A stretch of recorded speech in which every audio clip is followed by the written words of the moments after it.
Yo, what's up? So we're back again for the last match. This time it's gonna be MVG, which is Malvinas Gaming. Malvinas Gaming Peru versus Occupied Thrones from MENA, Middle East, North Africa. So how are you guys doing? How was your break? Here we go. Wrong Rat, what's up? Wait. Wrong Rat, Parash, Marivic Veloso, let's go. Erwin Gonzaga, I am not Ace. Earl Cows, good. Pro Dude. So Winzy featuring Magic Chess. Joe Bao, Twilight, what's up Twilight? I am not Ace. Let's go Marivic. Palastre, Jason A. Palaster, Jason A. Did I say that right? John Capri, Puff. Hello, Puff. Kagura Mood, what's up? What's up, old idol? What's up? I am not Ace. Again, last game. This is the last game for today's lower brackets. It's Malvinas Gaming Peru versus drafting phase. Here we go. How were your holidays? It's good. We had a good holiday. Shout out to Joe Bao. Yo, thank you, I'm not Ace, for being 1 to 2 years viewer. I hope RQ wins. Oh, let's go check out the... And you're back. Yep, we're back, Hannah Dizon. What's up? How are you guys doing? This is for the last match. Ash Fikr Chowdhury Taushib. Shout out to Hannah Dizon. What's up? Did you see the Valley interview by Mara after the match? Yeah, we did watch the Mara interview. With the Valley. Which team are you supporting on this one? Actually, I do think that, Malvinas Gaming is the better team. But I would really, really, really love to see MENA doing well in the M4 tournaments. Elgin poll. Yeah, we will make the poll. No problem. By the way, guys, we're gonna start shutting up now so that we can Luo Yi banned. Luo Yi got banned. Yeah, Blacklist, the fight from last night, it was intense though. Well, not really. It was kind of one-sided for the Blacklist. Yep, we're Filipino. Hello, Prince Jet Velasco, what's up? Mo Bazay not arrogant today? Yeah. Probably he got humbled since their early match was not that good, but who knows? Maybe they can come back from this. Whom are you supporting? I would love Team MENA Occupied Thrones to win, but I do think that Peru is the better team.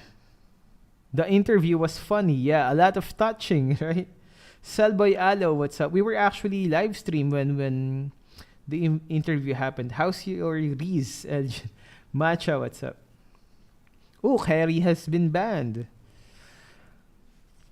Yep, you're back. Japanese name. Oh, forgot to update the Discord link. Dang it.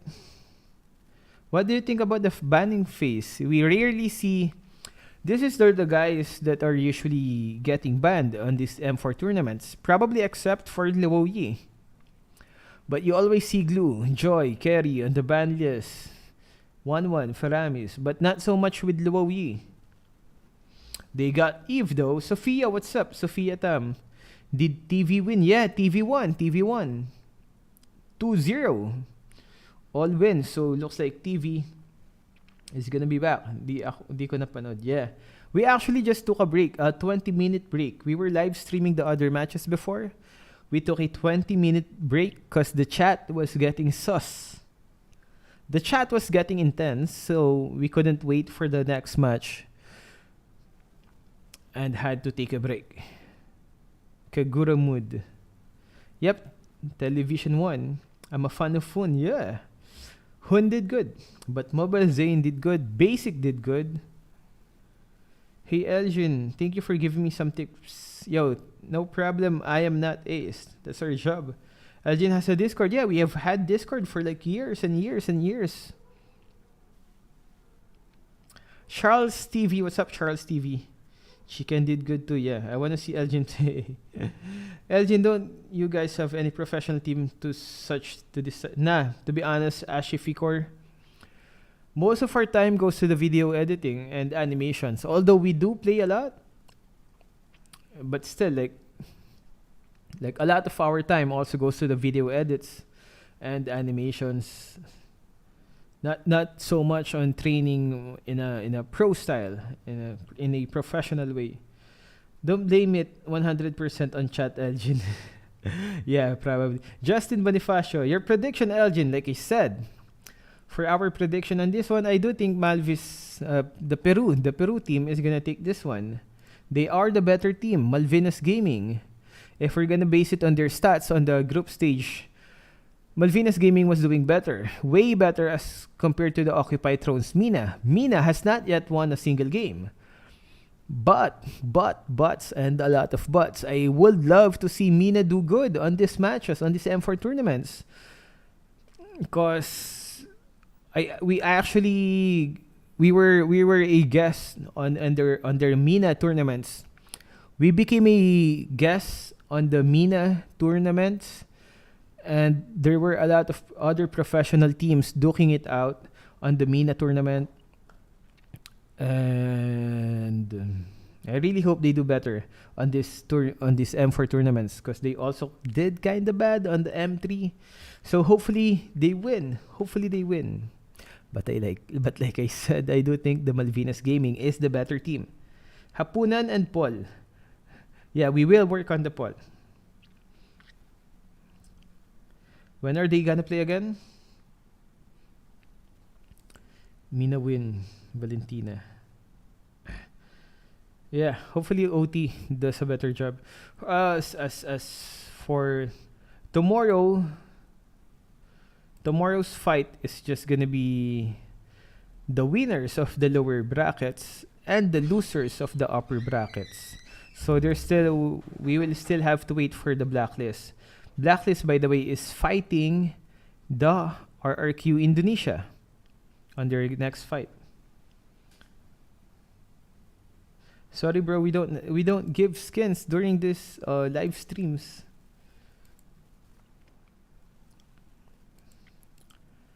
So here we go. We're gonna shut up now, and funny, so that we can listen to the shoutcaster's thoughts on the draft pick of these pro teams. So let's enjoy the show.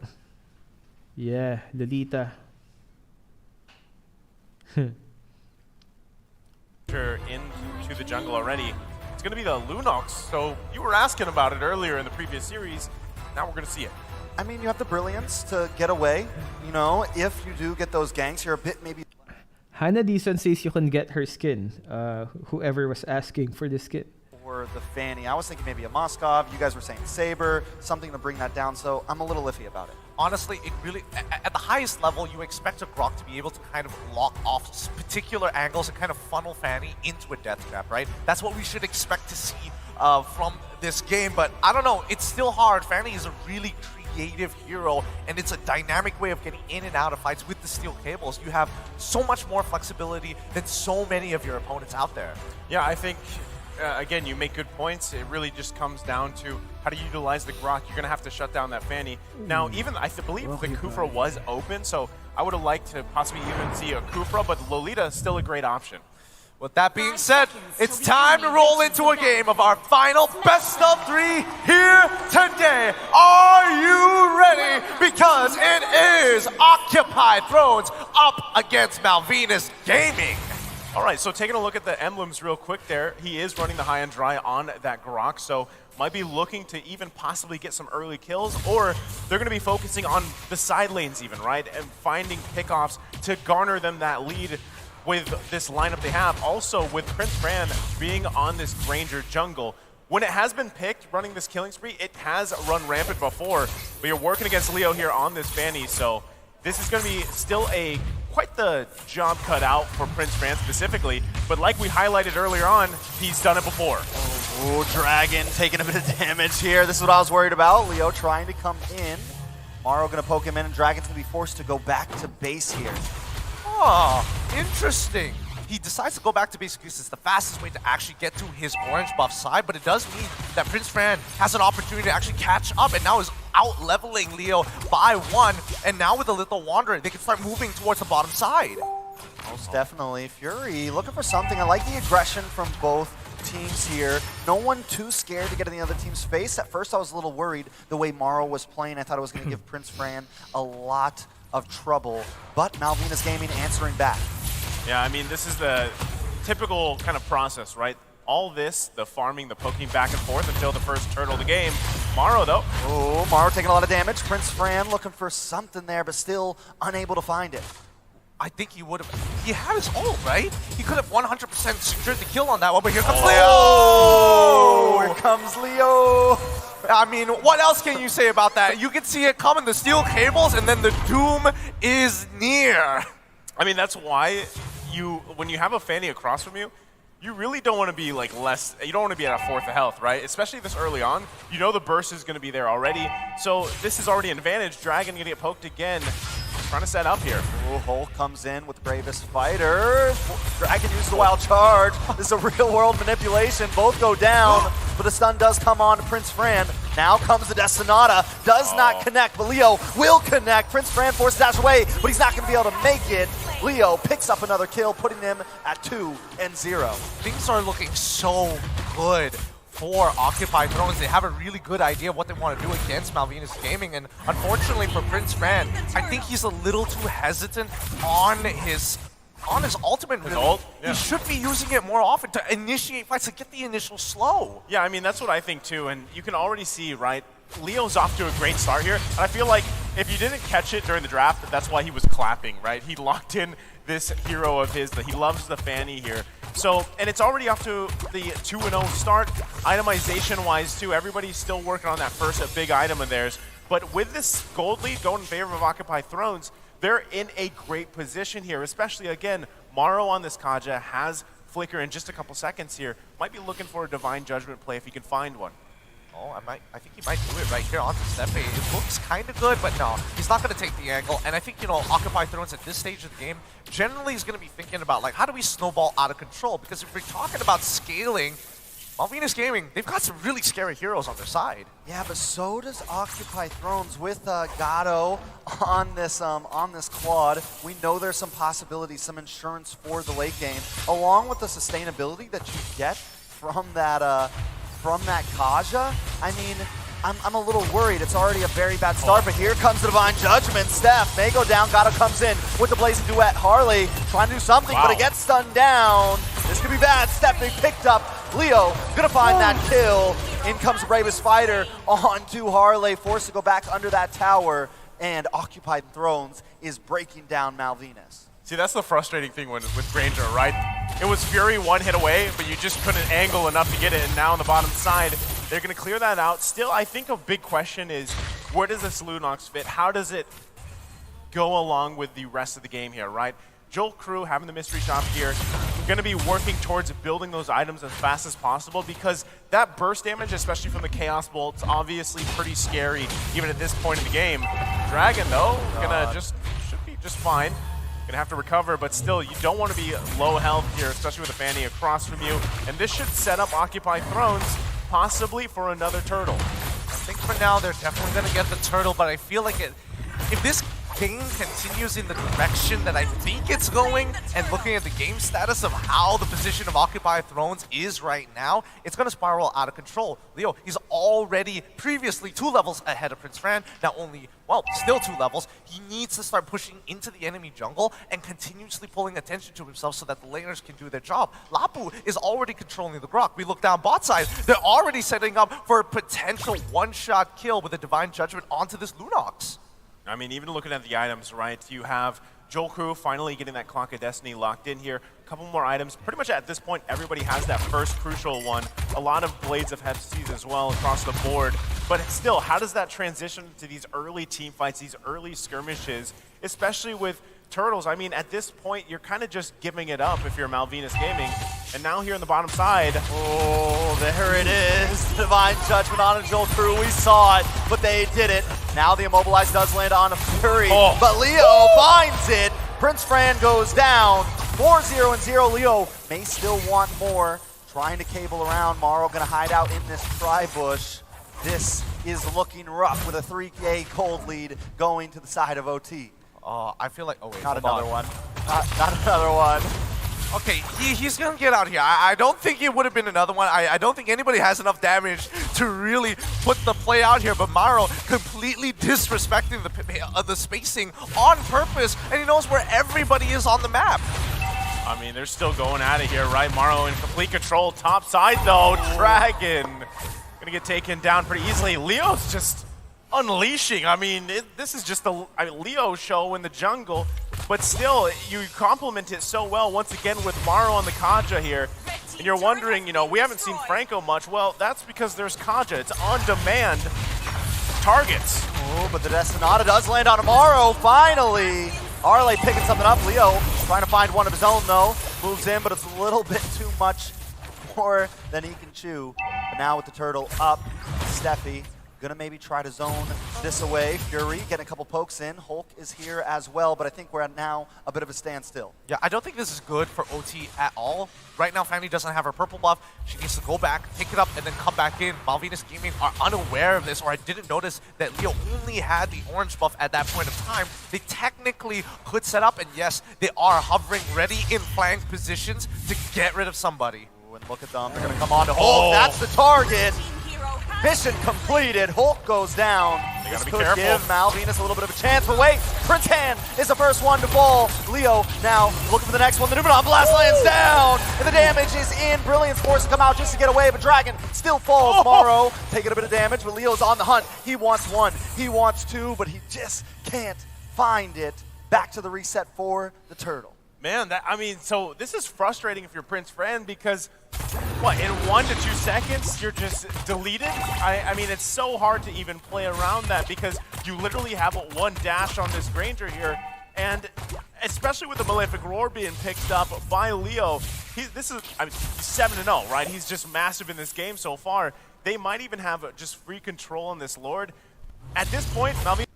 Yo, I'm not Ace. Thank you for the donation. Thank you for the 25 pesos donation, man. Thank you for the support. We will answer all of your questions, guys, after this. No! Dang it! I'm actually rooting for OT. I want OT to win, although... This is a huge swing, honestly, but wait.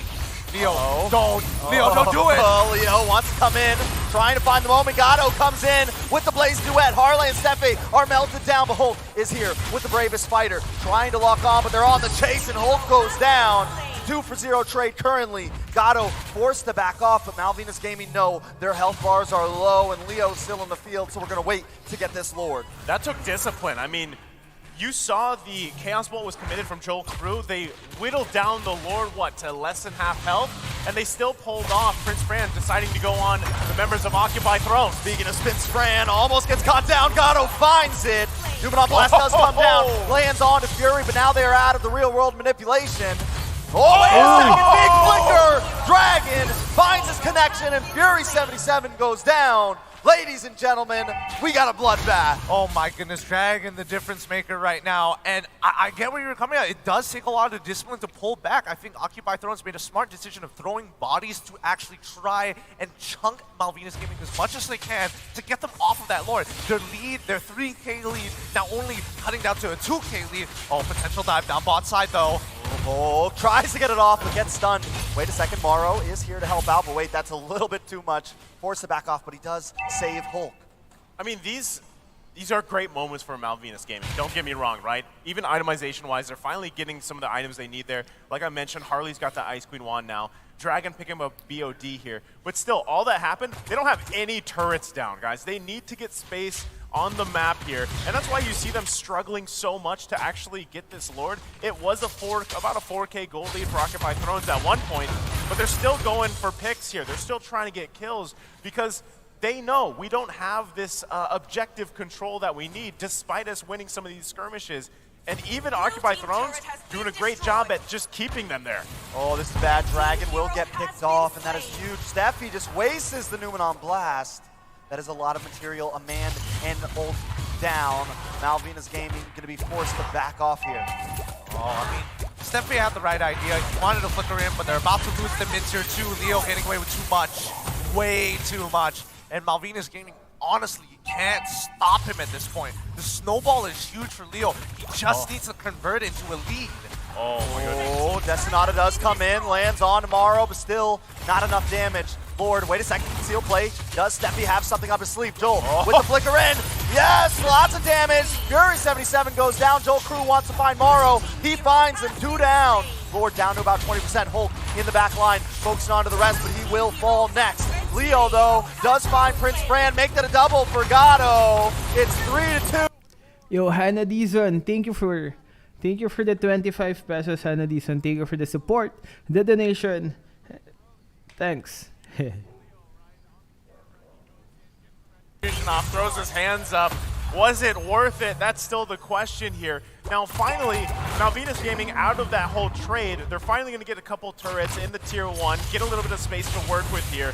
Itemization-wise, too, it's now, at least they're catching up, right? Occupy Throne still holding on, but Gato's going to get even scarier. He's already got those 3 core items for this Claude here, also running the Vengeance. So Malvinas Gaming, as the game goes on, they're really going to have to be careful on how they pick these fights because, again, you're relying on Dragon to find that Holy Mary, wild charge setup if he can, but still the interaction, you're also relying on Joel Crew with Harley. They got to work on this Lord, get it cleared up, get a reset going here, and try to find picks here.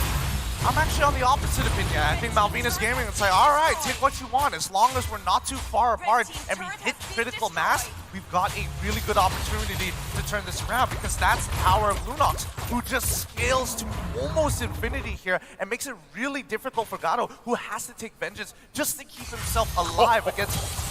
Whoa. No way. Just when we thought Leo fell off, the damage is still there at 13 minutes. Okay, bit of a breather there. Hulk should be able to get out, but yeah, Joel Cruel now with 4 full items. Gato, he's got to be really careful. See, that's the thing that's kind of scary, though, with if you're Malvinas Gaming is, whether it's Leo, whether it's Morrow, there's so much potential in them to find anybody from Malvinas Gaming and make it a numbers advantage, right? The pickoff potential is huge because if there was even follow-up from that, Leo got Prince Fran down to 1 HP pretty much. And even if you take Prince Fran out, hold on. Well, speaking of freaking someone off, Dragon will go down. Steffi wants to find a Destinata, does not connect to anyone though. Neither does that Newman on Blast. Harley brings it out, but wait a second, the response! Oh man, Newman on Blast! And Malvinas Gaming is wiped, nothing but Harley left. That was a huge response for Fury. Can we get a replay on that? We need a replay. What fancy footwork, steel cables coming up, man. Harley is gone. We all know it was happening. And wait, Harley survives, and they already sacrificed 1. But this game should be done for. I don't know. Harley doesn't have it. Well, no, they do have the ult. They're going to be able to stop it. Maybe wipe this out. Hulk trying to find it. The base taking a lot of damage. Dragon comes out. The response is there. And now OT is on the run. This is going a little bit longer, ladies and gentlemen. Oh no! I mean, it started with Leo cabling into his death, and unfortunately, everything was clear there with Harley, and now the Lord is up here. Is Malvinas Gaming going to turn this game around? I don't know, this Lord should be able to go to them, and with the death counters being so long, they're going to be able to reclaim the map position. It was supposed to be over, but Malvinas Gaming is still in the throw. I can't believe that just happened. I am at loss for words at this point. And if Occupy Thrones lose this game, a lot of uncomfortable looks are going to be shown at Leo for what he did. Oh boy. Let's see how this is going to go, because this is the point of time where Malvinas Gaming is really going to bite back. Their Granger, he finally has a decent number of items. Most importantly, we're looking at Joel Cruel, who's got everything down. Just needs some magic penetration, and any Athena shields are not going to matter. Oh, here comes a conceal play though. Maro's going to get stunned up with the wild charge. Newman on Blast comes in. Steffi gets the stun. Hulk brought down to about 30%. Barry and Mara are already gone. Leo. Connection onto the Lord. This could be bad. Wait a second. Leo Leo! on the base. Occupy Thrones. Leo picks it up. Just when we counted him out, Leo secures the win. Okay, man. Okay, you. Ah, god dang it. Okay, Fanny, we forgive you for that move. For that move, we forgive you, man. Dang. What?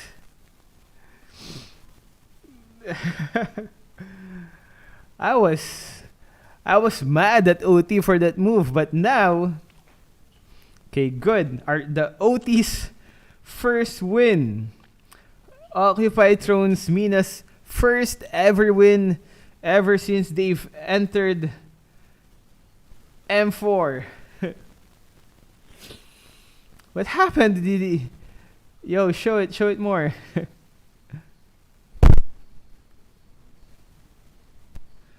Yeah.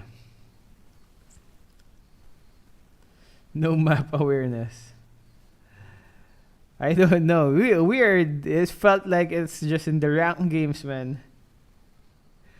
Is this M4? Dang it.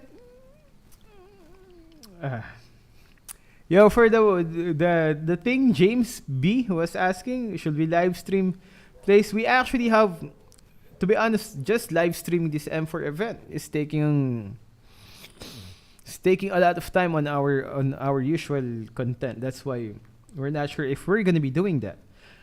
Yep, good final though. Good, entertaining final, even though it's a bit weird. Those mistakes, man. Mistake from Leo on that first one, and then mistake from MVG.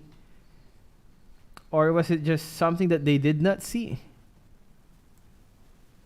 Parang the Emperor.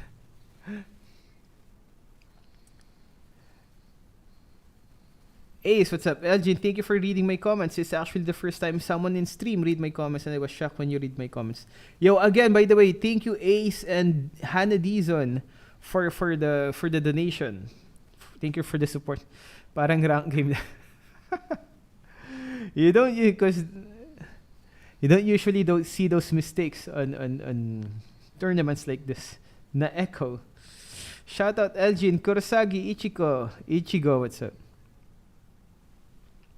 Funny suicide vision. Oh, let's hear what the shoutcasters think about that weird ass move. I feel like this is the moment we can talk a lot about the drafts, because looking at the draft, it's like we're looking for synergy. We're looking at why, because every single hero there is a purpose for it. And looking at the draft from Malvinas Gaming, having the Granger, you want a lot of pressure in early stages of the game. And even Gideon said is like, why are you saving your ults? Just let it out and then try to get something for it. Because in this game, Malvinas Gaming, looking at how they play, it doesn't really synchronize with how they drafted. Yep, and Occupy Thrones, the way that they drafted was, I guess, very fundamentally sound. There was so much catch and so many backup plans. And if you're gonna look at that first pick, right, that Kaja. Okay, there.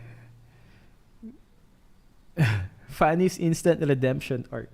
No, I don't think he intentionally did that to this for a diversion, because it was not needed. Earl Cows, what's up? Shout out to Earl Cows. Earl Cows. What's your real name, man? Shout out si Elgin, nagla-live. Valley played earlier. Yeah, Valley got it 2-0. Eve is so good. I know, Eve is being spammed here in the M-Force. What do you think about Munton didn't add the position you want to play so far? What? Elgin, what do you think about that? Munton didn't add the position? Which position? G? Si Elgin hindi ako? Okay. Oh, shout out to me? Shout out to Elgin? Shout out Elgin. Funny Top Global, what's up? Why is Joy getting banned so often? Because Joy is just, to be honest, OP. You'd actually see Joy being a priority ban more than Carry. Elgin, what do you think about the funny nerf? Is it good or enough? You mean the suppression skill? The funny herself was not actually nerfed. It's the suppression skills that got buffed. Is that? Shout out to Elgin from chat. Shout out to Lucas. What's up? Fun fact, MLBB was made in China, Shanghai, China, not just Shanghai food. Why no one picked Masha? Because Masha is not really in the metas right now. But she did get picked. Masha got picked like twice in the group stage. Remember the 7x7 CC Immune Eve? Shanghai, more like food. Indirect nerf for funny. Yeah, it's an indirect nerf for funny. But how many guys has suppression skill? We got Kaja, Franco. Who else has suppression skill? Mark Anthony Balida. What's up, Mark Anthony Balida? The position like in League of... Oh, the position like in...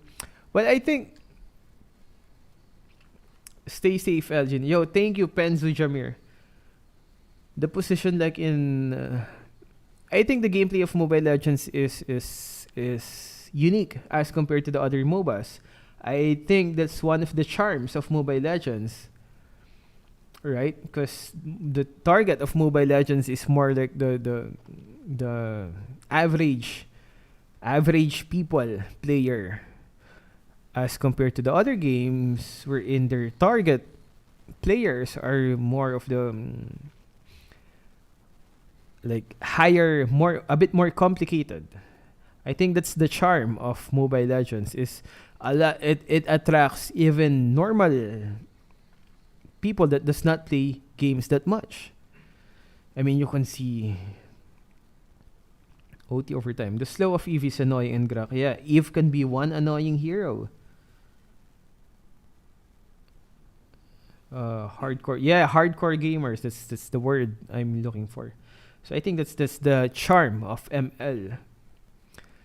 I mean, you can see grandmas playing ML, right?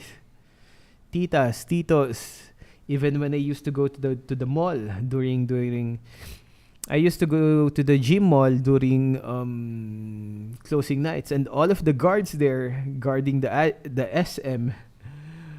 All of the guards guarding the SM at night. Because I will go there to gym at anytime fitness. And all of the guards there are playing ML. I think they're playing a 5-man team on different gates. Guards on different gates playing 5-man team on ML. Hopefully no one robs the mall because they would not be prepared. So I think that's the charm of ML, is that it is for everyone. Let's listen to the casters once more. My name is Q. This is going to be Trex as well as Nicey, in case you guys have just tuned into the M4 stream, and the competitions have been heated so far. With a point already on the board for Occupied Thrones, can Malvinas Gaming punch back? And there we go. Yeah, definitely. Matches are short. I played MLBB when I was 7. I was hoping Blacklist will win back-to-back champion. Ooh.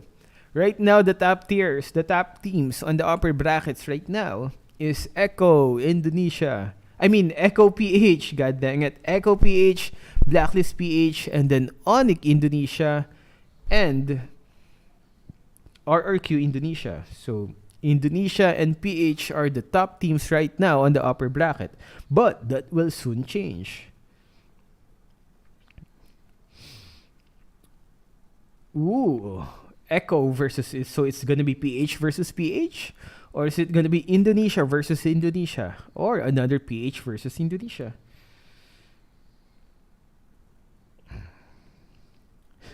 Echo India. The backdoor was good, Elgin. Yeah, the backdoor was good. Yasu. People call it split push. Some of the people are complaining about the backdoor word, they say. Which is kind of true, technically, because in the old games, the backdoor means you go straight to the tower or base without any minions. So I am now confused whether to call it a backdoor or a split push. But that's how it works before. I think the only time you can actually do backdoors, like actual backdoors in Mobile Legends, is when Bane and Johnson and other heroes. Yeah, backdoor is pushing without any creeps. But it's been being used a lot on as a split push.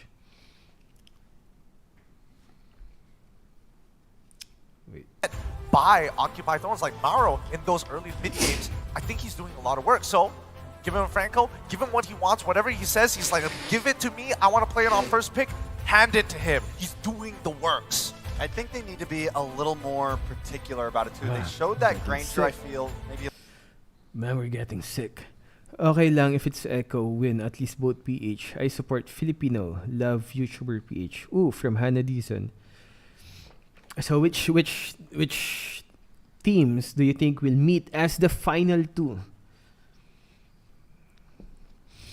Elgin, who's your favorite dot? I'm not really familiar with the OTA players. Ego? Yeah, JS and Nathan. Ikaw lang sapat. Angelo. Julian is not getting picked in M4. Yeah, Julian is not getting picked in the M4 so much. It's 10 p.m. Oh, it's almost 10 p.m. Yeah. Is it gonna be the last game? Oh, here we go. Is this the draft pick? No, not yet. If OT wins this, that's gonna be it. A lot of mistakes on this game though. If OT Occupy Thrones MENA wins this, they're gonna be taking home the bacon. And MVG Peru will have to go home. I heard, Elgin, are you single? I have 4 kids. I heard that on games like this, if you lose, they stop paying for your hotel, and you have, if you want to stay, you'd have to stay with your own, using your own cash. And that's pretty common on other games. We're not sure if it's the same, if it's the same setup on this one. Time for Pulse. Yes, gusto mo po na makita na epic na heroes M4. Oh, I would love to see Kagura more because I love Kagura. I am biased though. Acid Quill, what's up? I am biased. Elgin, are you single? Nah, we have 4 kids, man. We have 4 kids. Mother of kids. I've been a dad since 19. I was changing diapers at 19. Who won? That's awful, but I heard that's the norm on this, on even on other MOBA games that is quite big. I heard it's the norm. Okay, good luck. Goodbye, Hannah Dizon. Good luck on your work tomorrow. Kagura Supremacy. Yeah, it's 10 p.m. You guys, most of you guys still have school, work. Elgin, what's the secret behind your stamina? Peanut butter, man. Drink. Eat lots of peanut butter. Peanut butter makes everything good. Again, Ace and Hannah, thank you for the donation and support. I have an exam tomorrow. Yeah, good luck. Guys, if you have exam tomorrow, man, study. Ooh, draft pick. Here we go. I'm going to shut up for now and let's listen to the draft pick. Let's listen to the shoutcasters. Whoa, yeah, again. Weird. Right? It's got to be Glue. Well, that's what I'm hoping for, right? I don't know. We just saw Lu Yiban. So. That's the thing. That's the thing. When you see Lu Yiban, like, I feel like Terizla should be up there, you know? Terizla is very close to my heart, and I feel like he deserves to be respected. He deserves a ban. Because he's close to your heart. Exactly. I feel the same exact way. But they may, like you said, Glue would be a smart decision here. Unless they're really going for something crazy. They are second pick, so maybe just leave everything open and see what you can trade out in this. The problem is there's not a whole lot to trade. Oh, that's the Yi. Well, Glue's so open. Glue is open. So do they take it? I mean, that's the question, right? Put it into the hands of Dragon here. He did have a pretty good game previously, right? Even with that Grok that he chose with. But still, that's not Glue. That's not Glue. That's Wan. That's being picked up first. Yep, a lot of this is what we call an open draft, especially when you're coming up with a couple of non-meta picks in your ban phase. Immediately, the pick pace suddenly changes shape. The Wan is already there, therefore you're gonna have a potential free Glue. I was expecting to see if Wan was banned, Glue first picked, and then Terizla into the second. That's not gonna happen, which is a little upsetting to me. But here we go, as expected. Glue is out. Ooh, Farmis though. thoughts on Farmers after we see previous games of today not exactly working out too well? I mean, along with the glue, theoretically, you should have a lot of sustainability. Some even dive into the back line potential, some bothering them. But the thing is, just like the glue, it's kind of a low percentage win rate. And theoretically, it's all supposed to work out. We all thought, I mean, even as casters, we all talked about this before this event, saying Glue's going to be a very hot pick. Yeah. But he hasn't really honestly been showing up. Not sure whose voice you're imitating there, but you know, he is a big pick, but someone that we haven't seen often a couple times is the Uranus pick. Esmeralda popped up again previous series, but you know, this is the thing. You have the Farsa there. You also are going to have to deal with the damage from the 1-1. And most people pick that Faramis because of the Cult Altar available to them and how they work around that. So still, damage being thrown at them from Malvinas Gaming is something that Occupy Thrones has to be pretty much worried about in a sense. But they're also, this time, they want the Lunox. They could be flex picking it, but let's have a look at Fury 77's M4 stats so far, who has 89% team participation, ranked number 1 in M4. Think about it. People are thinking about these major regions dominating the charts in terms of stats. No. Outer regions and minor regions are taking the helm.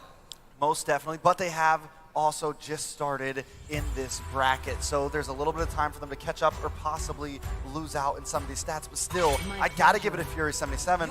Earlier, with that response in the Luminon Blast, definitely one of the highlight plays. I'm sure we're gonna see a lot of clips of that moment. Sadly, they didn't give us the replay, but it was definitely hype. I mean, that was just a perfect lineup. You know, that's what you live for when you're playing in those roles. They're actually going to go ahead and their last ban is going to be used on the Grok, and then you have the Hayabusa and the Karina being banned out by Malvinas Gaming, really trying to limit Leo into something here. And it's, unfortunately, there's still many assassins available, and this time he's going to go with the Ling here. Wondering exactly what you want to throw in the jungle for Prince Fran specifically, right? We do see that Fredrin is still available. Does he want to lean towards a utility jungler for this matchup? Yeah, I think Fredrin would be a really good option, but then again, it's tough because Lunox just kind of shreds you no matter what, and it's just a ticking time bomb for the side of Occupied Thrones on the Lunox. It's really, really tough. I would like to see an assassin, but then it feels like he's forced to play this peel because you know Wan as well as a Farsa have your back.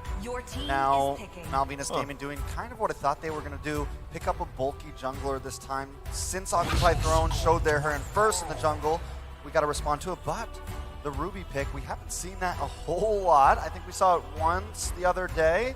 How do you feel about it? I mean, Ruby's still great CC potential, but I feel like sometimes it takes a little bit longer for her to really get that durability. I mean, it takes the items and everything, and when you, like Gideon said, you got a Lunox across from you. She's going to be shredding at least in the magic department, and so you have a couple options for you. Ruby is great though for those setups if you can get them. The flicker combination with I'm Offended, if you can land those, it could set you up for a win in those objectives and everything else here. So solid lineups. I mean, there's a lot of CC here for Malvinas Gaming, but Occupy Thrones, they've kind of got their bases covered. Biggest question mark for me is the Faramis pick, because it's been a little lackluster so far through the tournament. I'm sorry, I got a glimpse of a couple of those sides, but it's time to jump right into the game here. Match point for Occupy Thrones, as they might be able to secure a place in the next battle, but Malvinas Gaming looks to punch back. This is game number 2. All right, I mean, we got a glimpse there at the emblems, and I think the biggest question is especially the pacing in the jungle, right? Again, Prince Fran going towards that objective-based play style this time around with the Fredrin. And that's the thing, can you actually really utilize this? Morrow, though, already aggressively going in, gonna just get some vision here too and try to see if he can force Fran into a bad situation. But still, this rotation, the early rotation for Malvinas Gaming is going to be really important, especially if they can secure themselves the first turtle of the game. Hey, yo, what's going on down here? They're stealing away the Beetle without their jungle, and they just want to get ahead in EXP and deny it from this Ling, but they're not going to get punished whatsoever. OT is just chilling in the mid lane, going to shove it on out, and then look to move. Yeah, but here's the thing, right? I feel like this plays, wait a second. Steffi with a nice lockup. Probably nothing major gonna happen here. Maro forced to back off, but still, Malvinas Gaming, I feel like when there's a Ling on the field, that team wants to set a tempo, and Malvinas Gaming doesn't care about it. They want to bring in their own, but look how much material Leo's taking right now. He was able to pretty much clear out the free camps down on the bottom side of the map. Not to mention that, you know, he expected Malvinas Gaming to actually start invading that beetle with the information provided by that. Lunox is able to make some really good calculated decisions overall. But in terms of the map rotation, it does feel a little strange. Nobody's really taking the initiative just yet. We're not seeing, you know, we're not seeing Maro actually jumping into too many of these fights. He understands they want to get level 4 first before anything. Oh, but there's some initiation. Dragon gonna take a bit of damage, but now the rest of Malvinas Gaming is here. Turtle is up. I think it's gonna be a second until the fight ensures, though. All right, so Dragon gonna be fine. He also just got that ultimate ability. The Consecration gonna heal back up. Still, though, it looks like Prince Fran wants to fight for this Turtle. Maro to almost level 4, just hit it. So gonna wait for, you know, Leo to grab this purple buff and just get in position to fight this because they've got all the ultimates across the board here, especially when you're talking about having this Fairness. They've got a little bit more of an extension of a fight, and now they're pulling it through. They get the feathered airstrike out from Harley. That's a big ult out from Malvinas Gaming. They're stalling on purpose. OT is stalling this on purpose. Maro could have absolutely hit that if he flickered, but now look at the enemy purple buff. Malvinas Gaming is going to lose it, and while Prince Fran is slowly taking this away. Oh, cheeky, but Leo still able to get it. Gonna get stunned up there, but will be able to walk away from this freely. Prince Fran is able to secure the turtle, so almost a decent trade. When we look at the gold, OT has a small 150 advantage. Well, I mean, even with that, okay, they might still go here in the mid lane, but even with that trade, right, you're at least securing yourself the first turtle here, but I mean, Prince Fran, does he care too much about the purple buff? As a Fredrin, maybe not so much in comparison to the assassin junglers here, but still, you don't want to just continue to give things away. And even noticing, you know, Joel Crew already having the Corrosion Scythe here on that 1-1, it's going to be crucial for him to find the crossbow of tanks and even those resets later on throughout the fight. And now you can see even the focus here from Occupy Thrones. Ooh, in comes Gato, though, showing his presence. The rest of the team also ready to make a strike, but nobody sticking their neck out too far. I don't know what's happening here. I mean, Gato just goes in, he uses that Brilliance, goes back out, he's trying to bait out Joel Cruel, but then he also knows that the rest of the team is moving on, so why exactly did he use the Brilliance when he could just use the Darkening? So many questions at hand. Maro? Wait a second, Maro does come in, but a Feathered Airstrike is there to stop him. Colt Alter comes out to save the day, and once again, it is a disengage. Come on, Gideon, what's going on here? I don't see first blood. It's been 4 minutes. I want my action. Weird. This is supposed to be like the Blood Dome. So Where weird, is dude. my blood? The Blood Dome. Well, I mean, at this point, it is kind of odd that both of these teams, especially when we saw the team head-to-head, that there's been no first blood up to this point. I'm sure in the next 30 seconds or so when that turtle comes up, everyone's going to be rearing to go. Gato finally picking up the Clock of Destiny here, too, at the 4.5-minute mark. So this could be crucial, though. Joel Crew, though, still the focus of Occupy Thrones. Harley also picking up Clock of Destiny. So everybody's still looking for that first kill of the game. Everybody's still looking for that first blood, but no first blood. Sorry, Gideon, just not yet. 5 minutes in. I mean, now with the turtle up, though, Leo is going to get the first poke onto it along with Joel Crew. Looking at Prince Fran and Harley coming in as well. Nice up offended onto Maro. Gato, though, comes in, but Maro still falls. Brilliance has dropped Harley. Able to flicker. Steph taking a bit of damage. Fury comes in with the Colt Alter, giving a little bit more sustainability. Hulk onto the backside, but Gato is found by Joel Crew. Hulk now onto the tower, forced to flicker away. Fury getting a bit of poke, but this should give the turtle over to the side of Malvinas. Finally, we do see the first 2 kills come for us, but it's weird. It's like, oh, you want the objective, you want the kills, and then suddenly there's a huge shift in perspective. But I mean, like, even with that, it was just kind of a weird whole fight there for that turtle. But Joel Crew coming out with the 2 kills and being able to pick up his second item now on this 1-1, it is going to be something that Occupy Thrones has to be conscious of, because you just see a lot of this back and forth, and still Steffi looking for another possible setup here. Now Maro on the Kufra is going to be the big person to find the setup for Occupy Thrones, but right now they're struggling for it as this turtle is now less than half health. Most definitely, and Morrow is keeping his distance, making sure he's in range to possibly make the play happen. But Harley and Steph also being very, very sneaky inside of this Bish. Joel Crew gonna move around.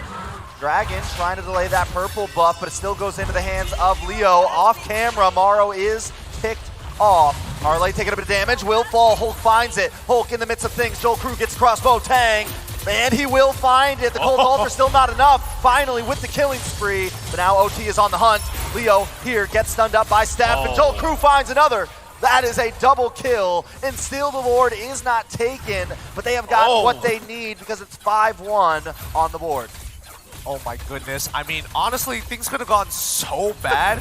I saw Malvinas gaming like, oh, I am ready to make the TikTok highlights, but there's still objectives, so Joel Crew backs off. He was so ready to go further and push himself to the limits here. But right now, I feel like Occupy Throne has kind of lost their aggressiveness. They're playing a lot more controlled for some reason, and I'm not entirely sure what the communication seemed like. They're still pressing the situation here on the top side. Gonna take them out here. Ooh, I'm offended. Locks on tomorrow. Bursted down. That's an unstoppable kill for Joel Crew. And at 5-0-1 at 7.5 minutes, the 1-1 is beginning to look scary.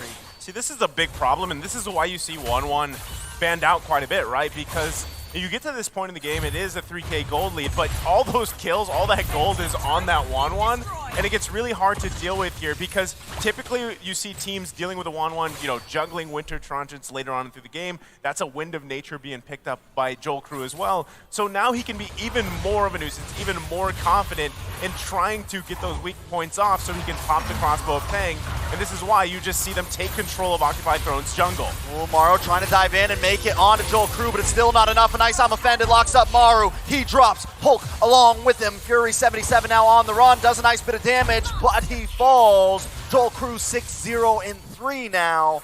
That is 60% of the kills going to him. This is spelling trouble for OT. And this is why you need to ban out this 1-1. All that CC, all the commitment put on Joel Crew just does not matter. He cleanses out of the very first one, which is an inbuilt skill, by the way, and then immediately pops his Inspire to take out the rest of the team, gain his health back even. So right now it's quite a struggle for Occupy Thrones as it feels like no matter what they do, Joel Crew is just way too far ahead. So I think they need to start thinking about pickoffs, and specifically Harley. See, I mean, this is the crazy thing. Even looking at the gold, Joel Crew's like almost 3K ahead of Gato, right? Which was placed in the gold lane there. And that's what you're seeing here. Just, it's so hard to deal with, even these skirmishes around the buffs. Yeah, Volt trying to get into that backside, but just can't seem to commit, can't seem to do the damage, and it definitely has to do with that gold lead. Now back to what you were saying. I mean, still, the point being is just itemization. You're out-itemized, right? And a lot of that has, again, to do with the 1-1 pick, which is usually constantly banned out, right? And Joel Crew, knowing that, able to just kind of freely do what he wants to do and doesn't really have to worry too much just yet. Now, it is 10 minutes in the game. If Occupy Thrones can hold on, maybe for dear life, they can defend themselves in the base here, but they still need time because, again, you don't have a traditional marksman here. You're relying on some form of setup from Maru, maybe even Hulk. You've got a Cult Altar, but still, you got also a lot of magic damage here, and right now, it's just hard to deal with because you got Prince Fran in the front, you've got Steffi finding those I'm Offended combinations like we talked about with the Flicker, and meanwhile, Dragon's on, you know, this unkillable hero who just is a distraction at this point. Yeah, it's tough, and I think that even though Occupy Thrones have options to be aggressive, the counter-engage coming in from Malvinas Gaming and just the raw peel from Prince Fran and Steffi alone already deters them. So it just boils down to who can create that space. Do they want to have Gato do it, or do they want to have Maro to do it? Because Leo and as well as Hulk do generally struggle. They go in, they slow down. There's nothing much they can really do other than displace and pull attraction to themselves. But as long as Malvinas Gaming sticks as 5, I'm not sure. Yeah, and the Lord now encroaching into enemy territory. Will connect onto that inhibitor. Gonna do a nice bit of damage, but Gato will be able to handle it so they don't lose a base tower just yet. Malvinas Gaming gonna go around and eat up OT's resources and wait for them to come out. This is even scarier, right? He just, Joel Crew just locked himself in, the Malefic Roar, able to pick that up. Steffi getting this Dominance Ice. So still, Occupy Thrones trying to play catch up, 7.5k gold lead and no turrets for Occupy Thrones here. They're literally just trapped on their side, if not their base.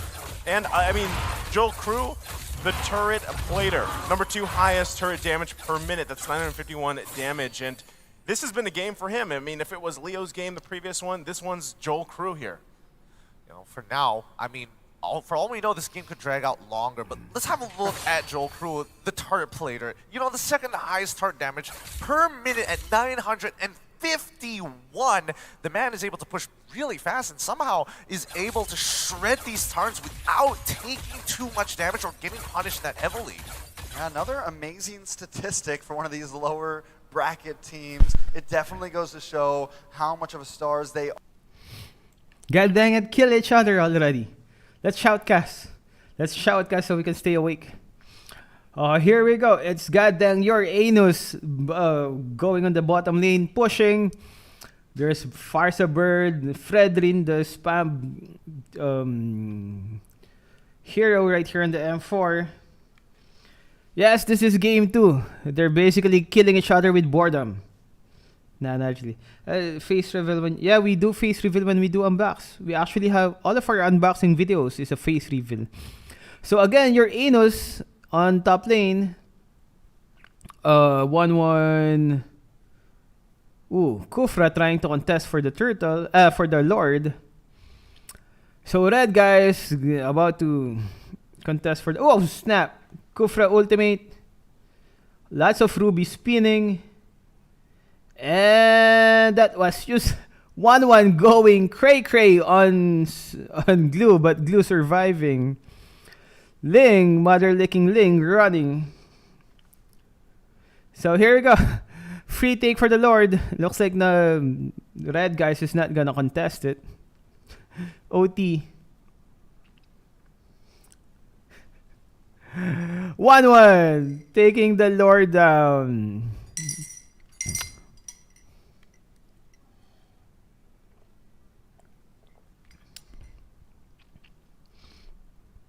Good night, Sangon Mia. I know a lot of you guys are already sleepy. It's 10 p.m. So here we go. The Lord about to whoop Otis base right now. Ling versus the Lord. Who will win? Fredrin about to whoop some Ling's butt. But here we go. The Lord knocking on their door. 1-1 at the back. Your Enos in the mid lane. Is this gonna be the end? Whoop their butts! No one dying yet. Tower dead. RIP dead. What the heck happened? Yo. I am confused. But suddenly MVG lost. Three guys down for MVG. None dying on the OT side. Man, your anus went down hard. Your commentary better the first. So that defense was good on the OT side. Birdie girl going home. 1-1's fat though, 703. So a time to push for the OT guys. If OT wins this, it's gonna be the end. Can they come back? Come back? What? They have the MVG has a 5k. Okay, 4.3k gold lead now though. So is OT gonna be able to pull this off? Oh, 7 MPL, you're running the We're not even sure what the heck happened on that last clash. Your anus looking for some guys to kill. Is your anus gonna get wrecked? Nope, no one went for your anus. Drink some coffee. Miss ko na lechon sa Pinas, said by Jap. Good night, guys, for the guys who wants to sleep. Campers got whooped. Oh my god, Kufra punishing the campers. That's what you get for camping. And only Fredrin, the only guy left. Your Anos, what are you doing right there? Your teammate's dying. Fredrin and your Anos, the only one left. Every guy on the OT is still alive. They will take down Fredrin, and your Anos is happily roaming the map. Props to your Anos for being such a good help on your team. Agoy. Comeback from the OT team. Where's my coffee? Fiend, what's up? Yo, Elgin got to be. Okay, I'm not AC, bro. Thank you for joining the stream. Great job, below job by Kufra. I mean, Kufra saw them hiding in the bush. Push, push. Here we go. But this could still be a flip. I mean, MVG has more towers. The gold gap isn't really that big. That can instantly change. Who has the better late game though? Where's... Man, they do have 1-1, but...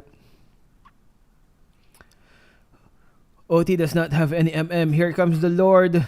One smash tower. Feathered airstrike. Not gonna do anything. Hentai glue looking to violate someone. Couldn't target anyone though. Here we go. Mid tower going down. Oh snap, here we go. What the heck happened again? A miracle. For some reason. For some reason MVG whooped everyone's butt. Oh, not really, just Maro died. Kufra. Ling running for his life. Run, mother liquor, Ling. Sawa na ako mag-English. Kufi kuf. So, we're gonna go back to the casters because looks like it's a proper match once again. Once again, it's looking like a proper match. So, we're gonna go back to the proper shoutcasters for this match. Occupy Thrones being in this game, possibly ending this and sending Malvinas Gaming home, right? And Leo, whether he's pushing lanes, whether he's pushing turrets, it's opening up the map for Occupy Thrones here. I mean, look at the gold for Leo. Yeah, he's definitely been playing a different game from the rest of his team. And honestly, wait, hold up, Leo, are you in trouble? Oh, maybe. Force uses Tempest Blades as an escape. In comes Dragon trying to sandwich it in, but man, Leo. That's all I gotta say. The Leo, he is the literal economy of OT at this stage of the game, right? And Malvinas Gaming, this has been a series of unfortunate events. Like every particular play that they've thought of, either they didn't think it all the way through and got punished for it, and now if they had just closed out this game, we would have already been on game 3 and Malvinas Gaming would have the momentum, but now that it's been stopped, OT are starting. This is a real test of the mental between both of these teams. Throw the strategy out right now, because if they cannot execute, and more importantly so, if their mental breaks at this crucial part of the game, it's going to be over. Yeah, I mean, at this point, right, everybody's items are almost at this pretty much locked in, right? You're going to see some juggling, especially from the side of Occupy Thrones, because they've got to juggle the Winter Transient when Joel Crew pops that crossbow of Tang. If they can negate that and time it well... Oro doesn't want to juggle anything except for Joel Crew. Now Prince Fran on the run. Fury gonna pop that Cult Altar. Oro pushes him back. Bit more damage. Leo looking for Harley, can't quite find him. Gonna get pulled in from that I'm offended. Leo may go down here. Immortality does pop. Fury wants to try to keep them at bay. Leo will be able to escape. Fury uses the flicker, but the taunt comes in. Prince Fran wants something. Morrow gonna come in to try to create more distance. Well, all of this is happening. Gatto working on the Lord, so it is a good play from Occupy Throne. You called it. You called it, Naisu. They found it as you mentioned it. Why was he there? I mean, that's, again, Joel Crew, you're wondering, like, you know, you don't have to be there in the middle of that, in between that pit when you know Morrow is in a bush. And that's the thing. Remember, you can't hear that charge up, right? You can't hear that. So that's just a surprise effect. And again, why Kufra seems to be picked up so often, because when he charges up, comes in with that Tyrant's Rage, it's really hard to deal with. So now it's, again, Malvinas Gaming on the defense here. And look at that gold lead that Occupy Thrones has. really, at this point, it just comes down to juggling those items and marching in with this Lord here. Joel Crew is getting very impatient here. He knows he could have ended this game much sooner, but here we go. A potential final push. Lord has encroached into this base. Feathered Airstrike does come down, but the Cold Altar is enough to sustain, and Harley will bite the bullet. Next will be Steph, possibly very low. Holt trying to get in the backside, but they are going at it in the base. God dang! So OT gets it! What the? Slowly. They were slow. Man, MVG. Good job. Blowjob to OT. MVG was doing good. Sad for the MVG. They're gonna be going home, man.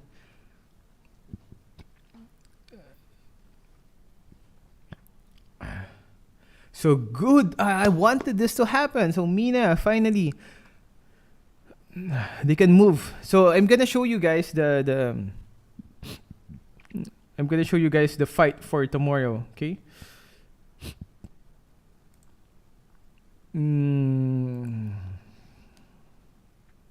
GG. What job? I mean, good job. So I'm gonna show you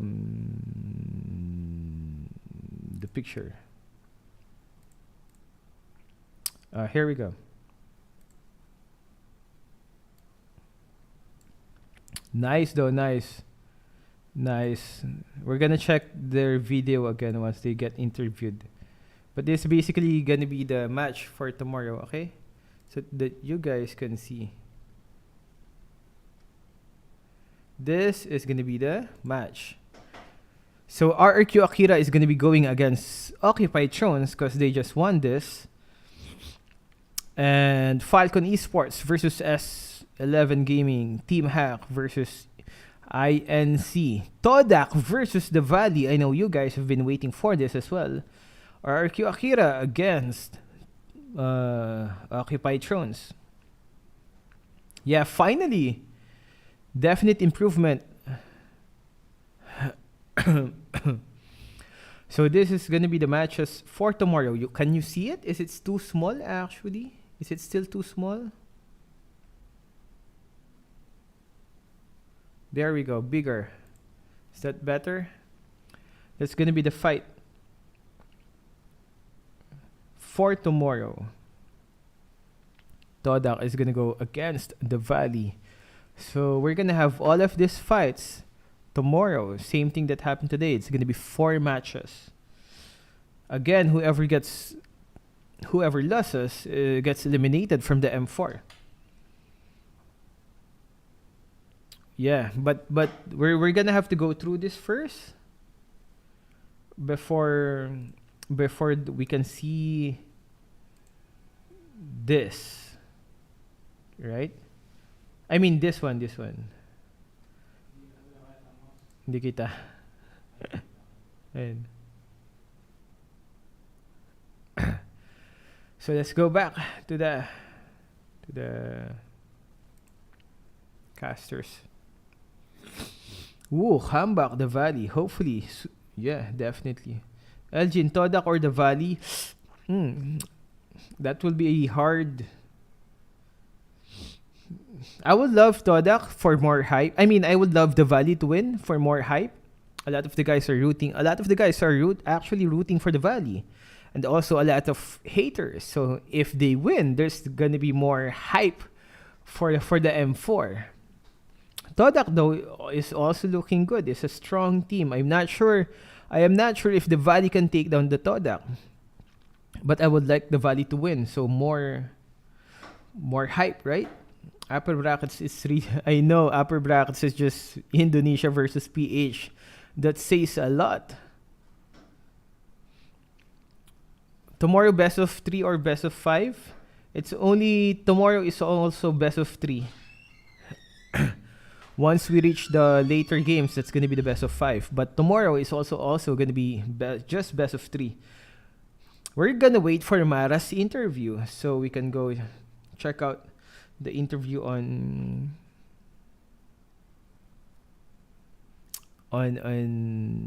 MENA. Do you support RRQ? Just curious. Yeah, I would love to see. I would love to see RRQ Brazil. Actually, I think RRQ Brazil is doing so good. RRQ Hoshi. I mean, those guys have already proven themselves time and again on the M4 tournaments. I think they're already a strong team. I would love to see an unknown team like RRQ Brazil winning. Mara Sims gets ready. Get ready. Yeah, we're Pinoy. Hi Dale. I'm Malaysian, but I think the Valley has slightly higher chance of winning Todak. But I couldn't totally deny the tendency of Todak winning. Yeah. We want Mara. Yo, let's go Mara. Show us Mara, man. Elgin say, Low Dewey Gedir? Low Dewey Gedir? I am not sure how many RRQ. There's 2 RRQs. RRQ Brazil and RRQ Indonesia. RRQ Brazil lost to the blacklist on the upper brackets. So that's why they moved to the lower brackets. Hopefully, RRQ Brazil wins. It's actually RRQ Brazil against the winners right now, which is Team MENA. I think RRQ Brazil has the better chance on winning against Occupy Thrones. Don't get angry, side of Belgium. Hey guys, what's up? So we have a new here on Advanced Surveillance, man. Well, yeah, thank you for the stream. Thank you for joining the stream, Acid Quill. I'm only interested on Mara's legs, said by Somakun. Oh, here we go. Not yet. God dang it. Good job, Maro, though. Your wife is watching, bro. Elgin is husband. Come on, man. Show us Mara.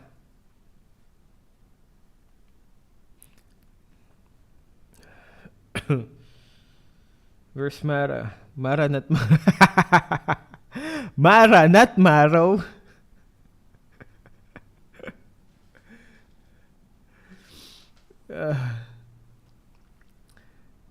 Elgin will sleep on the couch today. Dang it. Come on, man. Mara legs. Show us Mara's legs.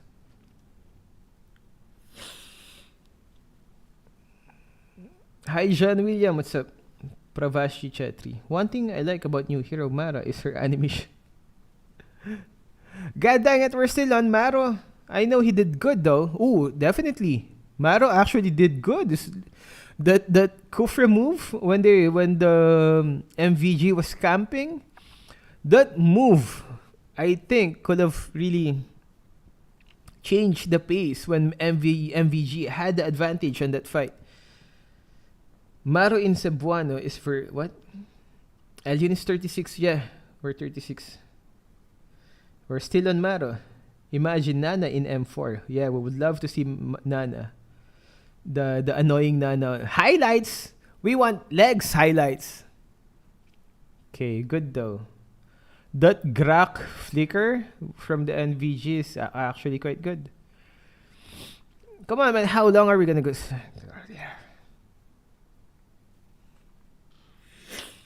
Maro, asawa ni Mara. Imagine Mara saying, ooh. Legs highlights, please. What are your thoughts on Julian? I like the crowd control that Julian provides. Knock up, right? Oh, snap. Why do you think Fanny is being picked so much? I don't know, man. Because Fanny is one of the priority ban in M4s. Maybe she just really... Oh, snap. This is the good one. Did...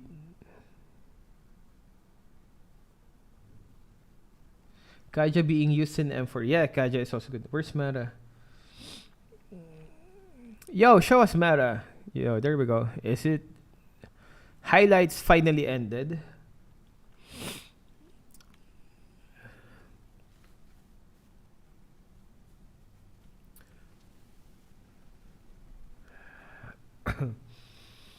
Mara, Mara.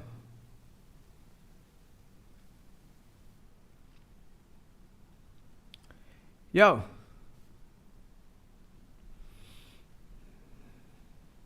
There we go. Here we go.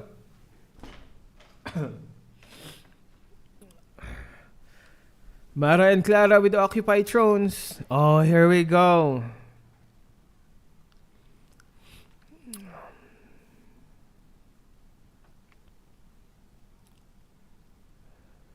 Yeah, hey. Random guy, what's up? Let's listen to the interview. Actually, I was reading one of them, and they were saying this is worthy of the grand finals best of 7. It was back and forth, back and forth. At one moment, we think one team is gonna win, and then you guys won. It was so unpredictable, so exciting. How did you think of that series? How challenging was it for you guys? It was an excited match, but I think we didn't do our all best. Oh, really? There's still. You gotta see it next games, inshallah. And yeah, so that's it. When you say that it wasn't your best, what do you mean by that? What did you find that was lacking in terms of... That's not our full potential. It's not your full potential. What were you expecting? We were expecting, I don't know, a 10-minute game. Oh, wow. That's a 10-minute bold game. Because your games always win with a style. The first game, you win with a Fanny doing a split push. That's right, Mara. And how is the communication there? And you almost go back with the Fanny, but you try to split push and got the win on the first game. How was the decision? Experiment. Who was calling the shots? I was the one. What was the rationality behind that? Let's take us through that moment that Clara was saying. With that Fanny, there was a board coming, and then you took advantage of that. What was the reasoning behind it? What did you see? How was the comms like? What were you yelling to your teammates? It was my brain told me that. Your brain. The brain is very smart. Now, we have to talk about 17-year-old, right? Yep. 17-year-old Maro with the Kufra, 100% kill participation. Perfect setup. And Clara, you saw it when his picture came up. He started jumping up and down. He was so excited. What was going through your mind when you saw that you were MVP? I think it was Leo's MVP. Yeah, he deserved the MVP actually. Wow. But it's good I got MVP anyway, so. And what do you think about his performance? He's crediting you. What do you have to say? We all did great. I really trust my team and I'm proud of them. But I think next matches you're gonna see intense performance. Next match. Next match is going to be intense performance. Yes, versus RRQ Akira tomorrow. Speaking of that, you guys are like batch mates, season 2, season 3. You guys came at the same time. How does it feel like to be in the lower bracket, in the world stage, going up against them tomorrow? Another region that's also just fairly fresh to the MPL scene. It's going to be a good experiment, but RRQ Akira should really prepare for us. Oh, why is that? Why is that? Why? Yeah, why is that? We didn't show all of our cards. They're going to be impressed tomorrow. They're going to be impressed tomorrow. Now, okay, if you want to say a message to RRQ Akira tomorrow, what would that be? You should take care and nothing else. I just want to say. Take care. Yeah, take care and be prepared. Take care and be prepared. All right, congratulations once again to Occupy Thrones. Congratulations. And there we go, the show of the interview of Mara's legs. I mean the interview of OT is done. Oh snap, they're still saying something. God damn it. Oh, Okay, you want you to wanna say say it? this? I really want to say this message to Joki and Amr Sharif. They are Origin, and I really thank my family as well and their families as well. Yes. They all should be proud, and we will go harder. Oh, they're gonna go harder. hard. Hard. So there we go. That's it. We're gonna be seeing you guys tomorrow for the lower bracket matches. Again, thank you guys for joining the live stream and being with us in watching Mara's legs. Yep, the match is over. We're gonna have another match for tomorrow. It's gonna be the winners of the lower brackets against the losers of the upper brackets. Yeah. Oh, they're still talking. What will they do? Yeah, yep.